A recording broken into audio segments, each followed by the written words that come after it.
रिया और बच्चों को स्टेशन विदा करके किशोर जी के साथ शिथिल पैरों को घसीटती हुई सविता जी अपने घर पहुंची। ताला खोला तो सब वीरान था। ना बच्चों के कह कहे, ना रिया की हिदायतें, ना चौकों से आती पकवानों की खुशबू, ना उन माँ बेटी की बातों का शोर।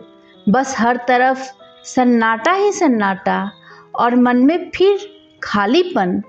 दीनू और रामू काम निपटाते हुए पीहू और निखिल की शैतानियों को याद करते जा रहे थे।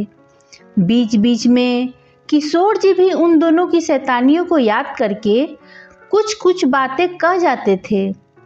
पर सविता जी का मन एक के बाद दूसरी, दूसरी के बाद तीसरी अनगिनत स्मृतियां लपेटने को आतुर था।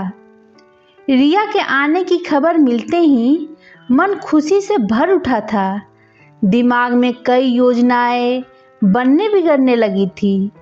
पिछली बार जब रिया आई थी तब 2 सप्ताह पहले से ही सविता जी ने उसकी पसंद के अचार डालने शुरू कर दिए थे।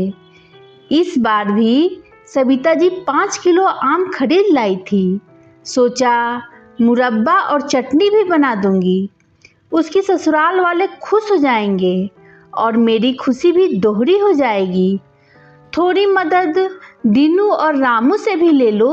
सविता जी को भागदौड़ करते देख किशोर जी ने मशविरा दिया।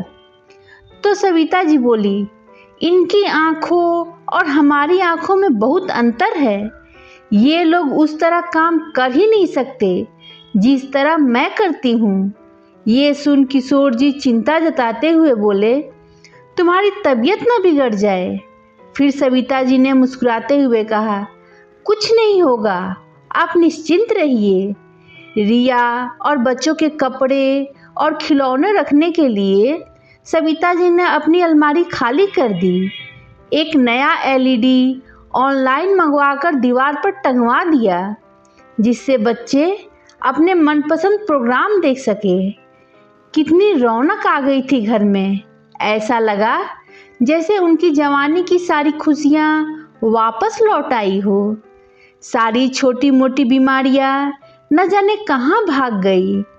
नटखट गोरी गोरी घुंघराले बालों वाली पीहू सारा दिन उनकी साड़ी पकड़ पकड़ कर नानी नूडल्स बनाओ, नानी केक बनाओ की फरमाइशें करती रहती। पहुंचते ही उसने अपनी आंखें मटकाते हुए किशोर जी के सामने एक बड़ी सी राजस्थानी ड्रेस वाली गुड़िया की फरमाइश रख दी थी और किशोर जी ने भी तुरंत ड्राइवर को बुलाकर शाम को ही उसे वैसी गुड़िया दिलवा दी थी। कूदती फांदती पीहू घर में जो भी आता उससे पहला वाक्य यही बोलती, आज नाना ने मुझे गुड़िया लेकर दी है। निखिल थोड़ा गंभीर किस्म का है, बड़ा है शायद इसलिए किसी चीज़ की फरमाइश नहीं करता था। हमेशा नाना का मूड और नाना की जेब देखकर ही मांग रखता था। उसकी ज़्यादातर चीज़ें पढ़ाई लिखाई से संबंधित होती थी या कॉमिक्स होती थी। शाम तक थकावट की वजह से बच्चे जल्दी सो गए और उन लोगों को भी जल्दी नींद आ गई थी। जब मन में सुकून होता है तो शरीर में भी किसी तरह की परेशानी नहीं होती। एक सप्ताह Appu Ghar, children park, fun and food children park घूमने में कैसे निकल गया पता ही नहीं चला। एक दिन पीहू ने उधम मचाना शुरू कर दिया, आज तो हम मॉल जाएंगे, जैसे उसमें घूमने की चाबी भर गई हो। रिया ने उसको डांट दिया, कोई कहीं नहीं जाएगा, ये रोज रोज घूमना ठीक नहीं है, आज मुझे शॉपिंग के लिए निकलना है। सविता जी ने रिया को टोकते हुए कहा, क्यों डांट रही है बच्चे को?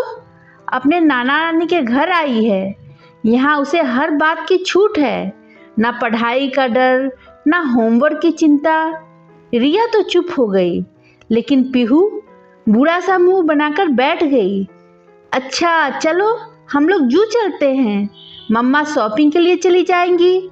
सविता जी ने उसे मनाने की कोशिश करते हुए कहा तो पीहू ने तुनकते हुए कहा, नहीं मुझे कहीं नहीं जाना, छोड़ दीजिए मम्मा, आपके लाड प्यार से ज़्यादा ही सीट चढ़ गई है। रिया सविता जी को रोकते हुए बोली। पीहू और निखिल अपने नाना के साथ कैरम खेलते रहे।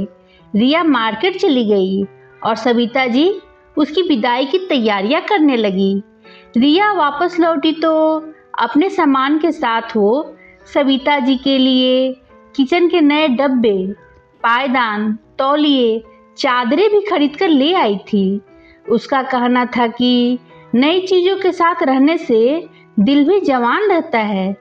रिया, क्या दामाद जी को पुणे में जॉब नहीं मिल सकती? कहते हुए सविता जी की आंखें नम हो आई थी। तो रिया बोली, नहीं मम्मा, उनका पूरा कैरियर बिगड़ जाएगा। ये सुन सविता जी को धक्का लगा और वो धीरे से बोली, बुढ़ापे में बच्चे पास रहे तो सहारा सा मिलता है। फिर रिया बोली, वो जमाना चला गया मम्मा, आजकल तो लोग बच्चों के साथ से ज़्यादा ओल्ड एज होम में खुश रहते हैं। कंपनी और सुरक्षा दोनों ही मिलती है। मेरे ससुर ने जयपुर ओल्ड एज होम में एक रूम सेट बुक करवा लिया है। आप लोग भी बुक कर लीजिए, आजकल डिस्काउंट चल रहा है। बच्चे अपना सामान समेट रहे थे, खिलौने, कॉमिक्स, और रिया अपनी मेड को फ़ोन घुमा रही थी।